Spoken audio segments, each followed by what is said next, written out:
I knew something inside my son had changed the moment he climbed up onto that chair. We were at my mother's house. Everyone was there. My brother, his wife, my aunt, even my mom's new boyfriend.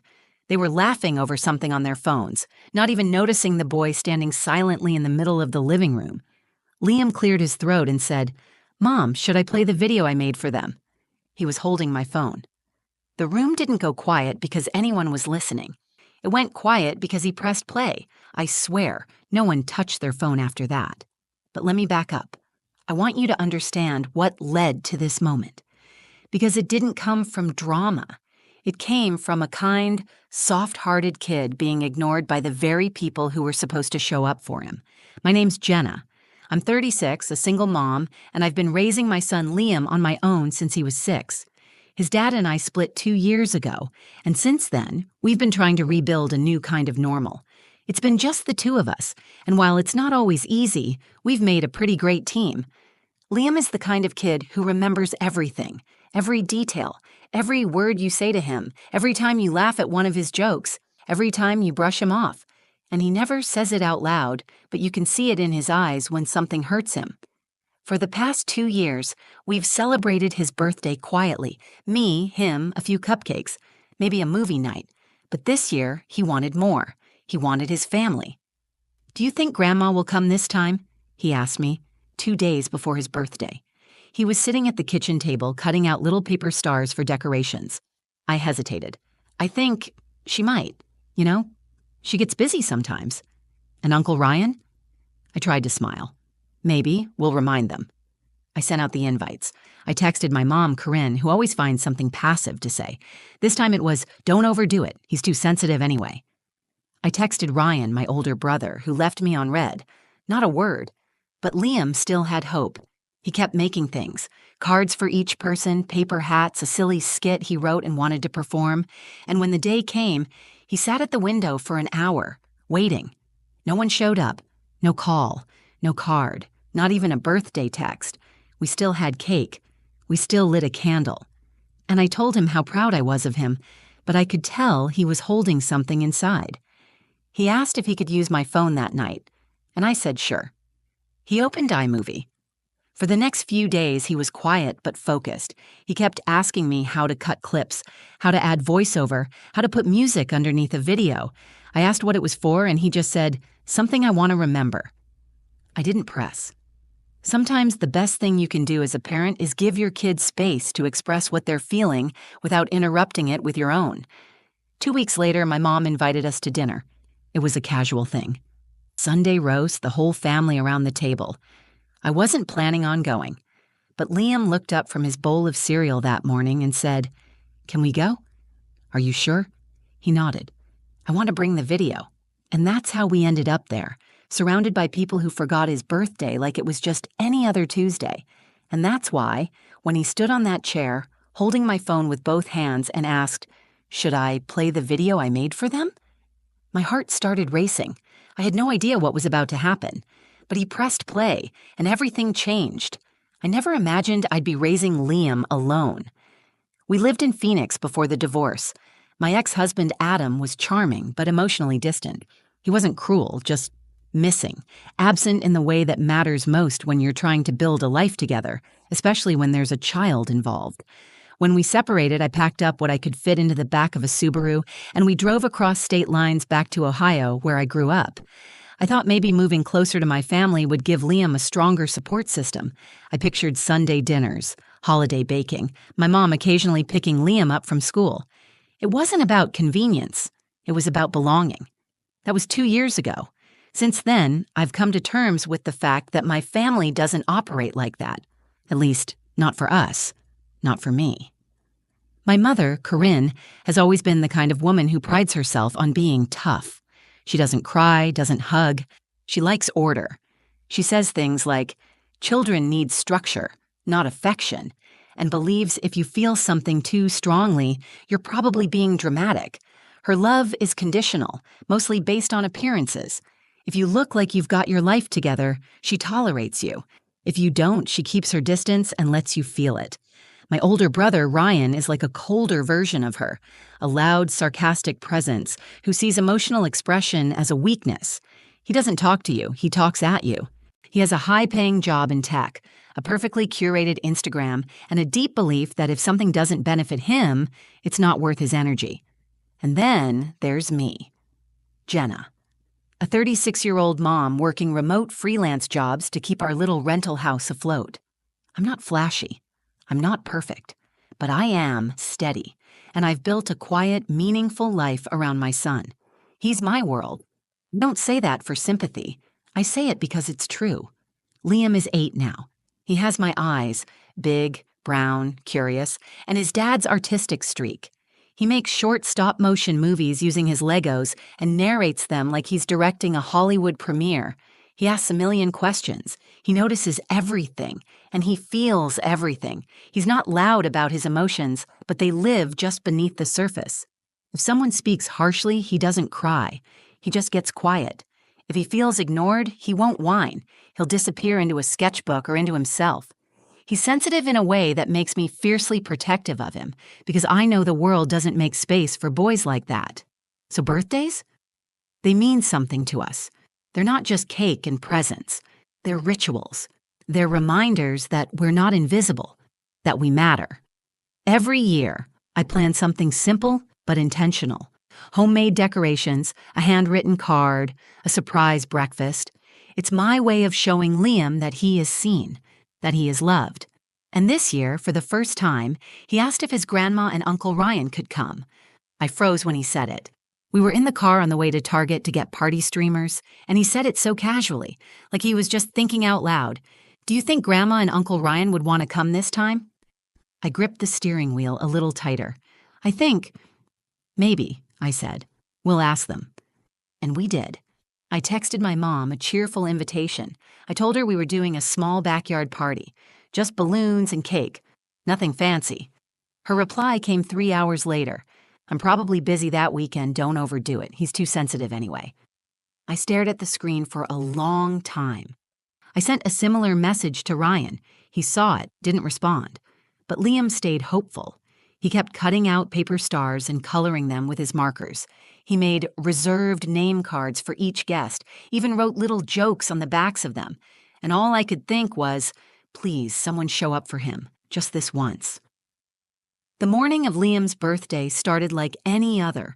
I woke up early to hang the streamers he'd picked out at the dollar store, blue, green, and gold, his favorite colors. I'd stayed up the night before baking a lopsided chocolate cake that had cooled unevenly, but Liam said it looked epic, so I didn't try to fix it. He came into the kitchen, still in his pajamas, his hair sticking up in every direction, eyes wide with excitement. Do you think they'll be here by lunch? He asked. I smiled as gently as I could. Maybe. They know the time. I had sent the invitation twice, 1 week before and again the night before. I even added a little picture of Liam from last year's birthday with the message, he's been counting down the days. No response. Still, we kept busy. We blew up balloons and taped stars to the patio fence. Liam kept checking the clock, glancing toward the driveway every time he heard a car pass. Each time, his face lit up, then dimmed. At noon, we brought out the cake. I lit the candles, just us two, like every other year. Liam tried to keep his smile steady as he made a wish and blew them out. Afterward, he sat quietly at the kitchen table, with a slice of cake barely touched on his plate. I sat across from him, unsure what to say. The silence between us felt heavier than I expected. I reached for my phone and opened my messages. Still nothing. No happy birthday text, no apology for missing it, not even a like or emoji. I stared at the screen in disbelief. This wasn't just forgetting. This was a choice. It was Ryan's choice to see my message, ignore it, and go about his day. It was my mother's choice to call him too sensitive and not even bother pretending she cared. And what made it worse? I knew they weren't actually busy. I'd seen my mom post a photo that morning of her and her boyfriend at brunch. Mimosas, perfectly lit, fake smiles. Ryan had tweeted something snarky about family drama being exhausting just an hour before. It felt like someone was stomping on my chest. Not for me, but for Liam. He didn't cry, he didn't throw a tantrum. He just sat there fiddling with the corner of his napkin, eyes distant. Then he said, almost to himself, "Mom, can I use your phone for a bit?" Sure, I said. What for? He shrugged. I just want to make something. He took my phone and walked to his room. Later that night, I checked on him. He was sitting cross-legged on the carpet, my phone propped up on a pillow, tapping through clips in iMovie. I leaned on the doorframe. What are you working on, buddy? He didn't look up. Something for the people who didn't come. My heart dropped. I opened my mouth, then closed it again. He wasn't angry. He wasn't even bitter. He was focused. I sat with that feeling for hours after he went to bed. Part of me wanted to rage text my mother and call Ryan and scream, but I knew what they'd say. My mom would say, "You're overreacting. He'll get over it." Ryan would say, "It's just a kid's birthday. He's 8. He'll forget." But Liam wouldn't forget. I could already tell. The next few days, he kept asking me how to add music to a video, how to record his voice without it sounding weird. He asked how to line up video clips with voiceover so they matched. I offered to help, but he insisted on doing it himself. It has to be mine, he said. So I let him. And while I didn't know exactly what he was putting together, I knew it came from somewhere deep inside that little boy's heart, that place where disappointment goes when you're too proud to show it. And then, just as the sting of it all began to settle into quiet resentment, I got a message from my mom. "Dinner this Sunday. Everyone's coming. Bring Liam." No apology. No mention of the birthday. Just dinner. I was ready to say no. But Liam looked up from his cereal and said, "Can we go? I want to bring the video." That was the first time I felt it. That shift in energy. Like this wasn't over yet. I almost said no. When my mom sent that text, "Dinner this Sunday. Everyone's coming. Bring Liam." It felt like a slap more than an invitation. There was no acknowledgement of what they'd missed. No. "Sorry we forgot his birthday." No. "How's he doing?" Not even a late card in the mail. Just a casual command as if nothing had happened. I stared at the screen, thumb hovering over my phone, feeling the old, familiar weight settle in my chest. That weight I used to carry every time I tried to reach out to my family, hoping they'd meet me halfway, and they never did. But before I could start typing, Liam looked up from his cereal bowl and said, "Can we go?" I paused. "You want to?" He nodded. "I want to bring the video." And just like that, everything changed. He didn't say it with bitterness. There was no revenge in his voice. Just this calm, quiet conviction, like he had something to share, and he needed an audience. I agreed, but part of me was nervous. I didn't know what was on the video. He still hadn't let me watch it, and I didn't want to set him up for more hurt if they dismissed him again. The next few days, he added little touches to his project. He asked me how to fade in music softly and how to make the screen turn black at the end. He played sections for himself with his headphones in, nodding quietly, making mental edits. "Can I wear my nice shirt on Sunday?" he asked Saturday night. "Of course." "And can I go first? Like, before everyone gets busy?" "First?" "Yeah, before they start doing other stuff. I want them to see it before they forget again." His words were so gentle it made my stomach tighten. That night, after he went to bed, I sat on the couch and cried, not because I was angry anymore, but because of how much grace was in that little boy. He wasn't looking to punish them. He was trying to remind them he mattered. On Sunday, we pulled into my mom's driveway. The house was already full. Cars packed the curb, music coming faintly through the windows. I could see silhouettes of people moving around in the kitchen. My mom's boyfriend was on the porch, scrolling his phone. Liam sat in the passenger seat, holding my phone in both hands like it was something sacred. "You sure you're ready?" I asked. He nodded. "Yeah." We walked in, and it was exactly what I expected. My mom barely looked up from chopping vegetables. Ryan was leaned against the counter, making some dumb joke to my aunt about a guy from his gym. Phones were out. No one even looked at Liam. "Hey," Ryan said flatly, glancing at him. "Birthday boy, sorry we missed it. Crazy week." Liam smiled politely. "It's okay." Corinne didn't even say that much. She looked at me and said, "You look tired. Is Liam eating enough? He's looking thinner." Then she turned back to her soup. I should have said something. But Liam beat me to it. He walked to the middle of the room, stood in front of the coffee table, and said, "Excuse me?" Nobody stopped. Nobody looked up, so he climbed onto a chair. "Excuse me," he repeated, louder this time. That got their attention. A few people paused, more out of surprise than respect. He looked at me and asked, "Mom, should I play the video I made for them?" I swallowed. "If you're ready, sweetheart." He held the phone up and pressed play, and I swear to God the air in that room changed. The screen lit up. His voice came through the speaker. And for the first time in years, no one was talking. No one was scrolling. No one was pretending. They were watching. Liam had brought his truth into that room, unapologetically, clearly, and bravely. And I realized then he hadn't come for attention. He came for acknowledgement. He came to show them who he was and what they'd missed. And he was ready for whatever came next. The room was quiet now, unnaturally quiet. Liam stood on the chair like it was a stage, my phone in both hands, the screen tilted just enough for everyone to see. He didn't look nervous. He didn't fidget or scan their faces for approval. He just pressed play. The screen lit up. The first frame was black, with white words slowly fading in. Things I remember about my 8th birthday.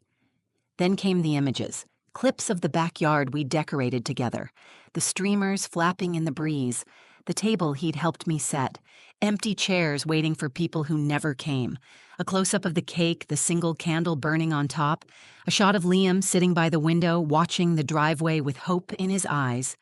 Then his voice. It wasn't dramatic, it wasn't loud, it was soft, careful, thoughtful. On my birthday, I waited. I wore the shirt Grandma gave me last year. I saved the big piece of cake for Uncle Ryan because he says chocolate is his favorite. I made a joke to tell Aunt Nina, but I forgot it. That's okay. I still remember laughing at it. I didn't get a lot of presents, but that's not why I was sad. I just thought maybe someone would want to see me turn 8. I know everyone is busy, I really do, but sometimes I think, if I disappeared, would they notice? And then came the clip that broke me. Liam had filmed himself holding one of the handmade party hats. His eyes looked directly into the camera. I made one for each person. I still have them. I guess I can save them for next year. Unless people forget again. That's okay. I remember things, even when other people don't. Then the music faded. Just a soft piano instrumental. Barely there. The screen faded to black again with the final message. I love my family. I just hope they remember I'm part of it. And that was it. No manipulation, no begging, just honesty. From an 8-year-old. When the screen went dark, no one spoke. I looked around the room, scanning each face. My brother Ryan had gone pale. He was staring at the floor like the weight of something he didn't want to carry had finally dropped in his lap. My mother had her arms crossed, but her face had changed, her lips pressed tight, her eyes glistening just enough that I knew she was fighting it. Even her boyfriend looked uncomfortable, like he'd just realized he'd walked into a family reckoning. Liam stepped down from the chair quietly and handed me the phone. He didn't smile. He didn't gloat.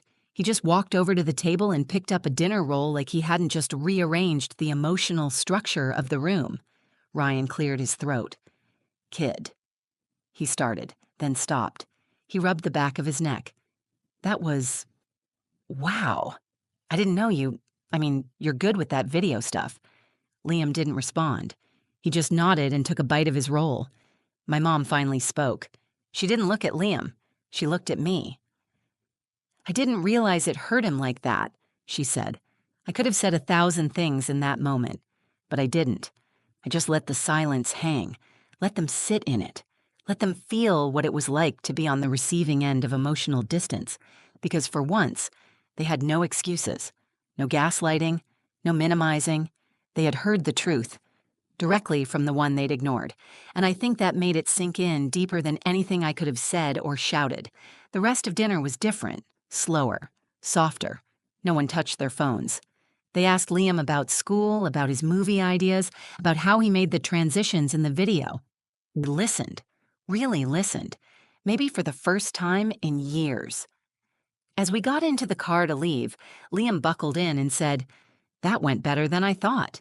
"You okay?" I asked. He nodded. "Yeah, I think they heard me." And they did. That night, I watched the video again after he fell asleep. I cried harder than I had in a long time, not from sadness, but from something else. Pride, relief, and maybe a little bit of hope. Because sometimes the smallest voices carry the biggest truths. That night, after we got home from my mother's house, I tucked Liam into bed like I always do. He was still in his button-up shirt, slightly wrinkled now, a smear of chocolate from dessert on the collar. He curled up under his rocket ship blanket and pulled it to his chin. "You sure you're okay?" I asked again, brushing his hair back from his forehead. He nodded sleepily.